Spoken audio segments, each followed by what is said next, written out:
ഭവൻ കല്യാണിന്റെ ഏറ്റവും പുതിയ ചിത്രമായ they call him OG box ഓഫീസിൽ തരംഗം സൃഷ്ടിച്ചിരിക്കുകയാണ്. ഓജി എന്ന് പേരിട്ട ഈ ചിത്രം ഒരു ഹൈ ഒക്ടെയ്ൻ ആക്ഷൻ ത്രില്ലറാണ്.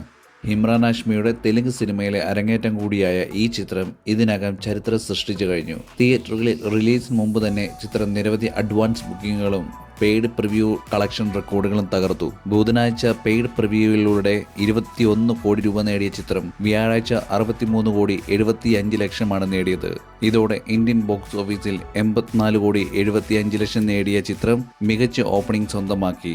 വെള്ളിയാഴ്ച ഓജി 19 കോടി 25 ലക്ഷമാണ് നേടിയത്. ഇതോടെ വെറും 2 ദിവസത്തിനുള്ളിൽ ഇന്ത്യൻ കളക്ഷൻ 104 കോടി രൂപയായി. എന്നിരുന്നാലും വെള്ളിയാഴ്ച ഏകദേശം 80% ഇടിവാണ് രേഖപ്പെടുത്തിയിരിക്കുന്നത്. വിദേശത്തും ഓജി നിരവധി റെക്കോർഡുകൾ സ്ഥാപിച്ചു.